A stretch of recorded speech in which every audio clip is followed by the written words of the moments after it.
پہلے پوچھ کے بتاؤ. جبریل علیہ السلام نے اللہ تعالیٰ سے پوچھا. رب کریم نے کہا، فرمایا میرے محبوب سے جا کر کہہ دو اے محبوب آپ کے بعد آپ کی امت کو تنہا نہیں چھوڑیں گے. جب نبی علیہ السلام کو تسلی ہو گئی، محبوب نے فرمایا اچھا ملک الموت کو بھی اندر آنے دو. اللہ کے محبوب صلی اللہ علیہ وسلم کو امت سے ایسی محبت تھی. اللہ اکبر. چنانچہ حدیث پاک میں ہے کہ نبی علیہ الصلوۃ والسلام نے فرمایا خیرت بین ان یدخل نصف امتی الجنہ و بین شفاعہ. اللہ رب العزت نے مجھے چوائس دیا، اختیار دیا کہ اے میرے حبیب صلی اللہ علیہ وسلم آپ چاہیں تو آپ کی آدھی امت کو بلا حساب جنت بھیج دیں گے، اور آپ چاہیں تو جن کی آپ شفاعت کریں ان کو بھیجیں گے. نبی علیہ السلام فرماتے ہیں فاخترت الشفاعہ، میں نے شفاعت کو چن لیا، لأنہا اعم و اکثر، اس لیے کہ میری شفاعت پر آدھی سے زیادہ امت کے لوگ جنت میں چلے جائیں گے. اللہ اکبر. پوچھنے والے نے پوچھا اے اللہ کے حبیب صلی اللہ علیہ وسلم اترونہا للمتقین، کیا آپ کی شفاعت نیکوں کے لیے ہوگی؟ فرمایا لا ولکنہا للمذنبین الخطائین المتلوثین، نہیں میری شفاعت میرے امت کے گناہگاروں کے لیے ہوگی. اللہ کے حبیب صلی اللہ علیہ وسلم کی شفاعت کا نصیب ہو جانا یہ بھی گناہوں کی بخشش کا سبب ہے. مگر شفاعت کس کو نصیب ہوگی اس کی بھی تفصیل سن لیجئے. کچھ لوگ ہوتے ہیں سنت کو دیکھتے ہیں ان کا دل خوش ہو جاتا ہے، وہ سنت رکھنے والے کو انکریج کرتے ہیں، اس کو مورل سپورٹ دیتے ہیں، نہیں نہیں تم نے اچھا کیا. اور کچھ وہ ہوتے ہیں کہ جو دیکھتے ہیں چہرے پہ سنت سجی، کیا ملا بن گئے، کیا تم نے چہرے پہ کر لیا. علماء نے لکھا جس نے سنت کو دیکھ کر ناگواری کا اظہار کیا اس نے اپنے آپ کو شفاعت سے محروم کر لیا. یہ نہیں ہے کہ ہم سنت کا مذاق بناتے پھریں اور ہمیں شفاعت نصیب ہوگی، نہیں. احترام ہو دل میں سنت کا. نبی علیہ الصلوۃ والسلام کی ایک ایک سنت پہ قربان ہو انسان. جب یوں محبت ہوگی تو پھر نبی علیہ الصلوۃ والسلام کی شفاعت بھی ان کے لیے ہوگی. 10واں سبب جس سے کہ گناہ معاف ہوں گے، رحمت اللہ و عفوہ و مغفرتہ بلا سبب من العباد. قیامت کے دن انبیاء کرام شفاعت کریں گے، بخشش ہوگی، پھر علماء کریں گے، شہداء کریں گے، پھر سب جنتی شفاعت کریں گے، حتیٰ کہ کوئی ایسا نہیں رہے گا کہ جو کسی اور کی شفاعت کرے. اور وہ لوگ جہنم میں ہوں گے کہ جن کا کوئی جنتی واقف ہی نہیں ہوگا. اللہ اکبر. سالوں وہ جہنم میں جلتے رہیں گے، جلتے رہیں گے.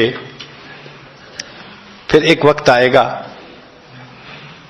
کہ ان میں سے جن کے دل میں تھوڑا سا بھی ایمان ہوگا نا، اگرچہ اس کی شفاعت کرنے والا کوئی نہیں ہوگا، ان کو بھی اللہ بخشنے کا سبب بنائیں گے. وہ کیسا ہوگا؟ حدیث پاک میں آتا ہے کہ یہ جو ایمان والے ہوں گے نا، ان کے اور کافروں اور مشرکین کے درمیان جو دیوار تھی نا آگ کی، اس کو ذرا ٹرانسپیرنٹ اللہ بنائیں گے. تو مشرکین دیکھیں گے اور کہیں گے اوہ ہم تو جل ہی رہے تھے، اور تم تو کلمہ پڑھتے تھے، تم بھی یہاں جل رہے ہو. تو وہ جب ان کو کلمے کا تانا دیں گے کہ تمہارا نام تو مسلمانوں والا تھا نا، تو اس وقت وہ جہنمی اللہ سے فریاد کریں گے اللہ تیری توحید کا تانا دیتے ہیں، کہاں گیا تمہارا خدا، تم بھی ہمارے ساتھ جل رہے ہو. جب وہ فریاد کریں گے اللہ تعالیٰ جبریل علیہ السلام کو فرمائیں گے جبرائیل جاؤ، جس کے دل میں ذرہ برابر بھی تمہیں ایمان نظر آتا ہے اس کو بھی جہنم سے نکالنا، ان کو بھی جہنم سے نکال دیا جائے. پھر اس کے بعد وہ بچیں گے کہ جن کا ذرہ ایمان بھی نہیں فرشتے کو نظر آئے گا، مگر اللہ فرمائیں گے انبیاء نے بھی شفاعت کر لی، شہداء نے بھی، علماء نے بھی، جنتیوں نے بھی.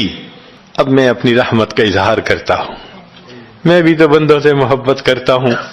حدیث پاک میں ہے ثلاث حشیات، یوں کر کے اگر گندم ہونا اور انسان دونوں ہاتھوں کو ایسے کرے تو اس کو لپ کہتے ہیں، لپ بھرنا. تو اس میں ہزاروں چاول کے دانے آ سکتے ہیں. سوچئے اللہ رب العزت لپ بھریں گے تو وہ کتنی بڑی ہوگی؟ کھربوں لوگ ہوں گے.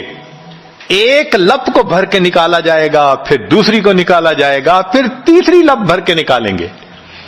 پھر ایک حوض ہوگا، کہا جائے گا جہنمی کو اغتسل فی ھذا الغدیر، اس حوض کے اندر تم جاؤ غسل کرو. جب وہ غسل کریں گے بالکل ان کے جسم صحیح سلامت ہو جائیں گے.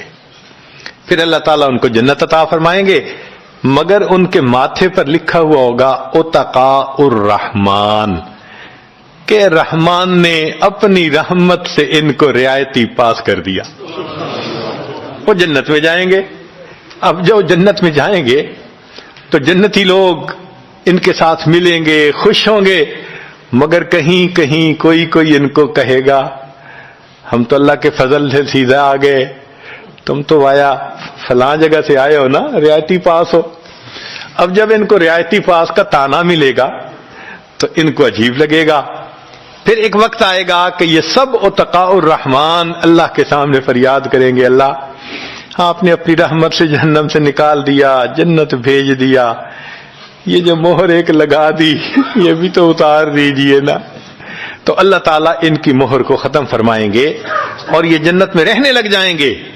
امام غزالی رحمت اللہ علیہ اس واقعے کو نقل کرنے کے بعد لکھتے ہیں میرا کوئی عمل ایسا تو نہیں کہ میں امید کروں کہ میں جنت چلا جاؤں گا، کاش اللہ مجھے ان اتقاء الرحمن میں شامل فرما لیتے، کاش کہ اللہ تعالیٰ مجھے ان اتقاء الرحمن میں شامل فرما لیتے.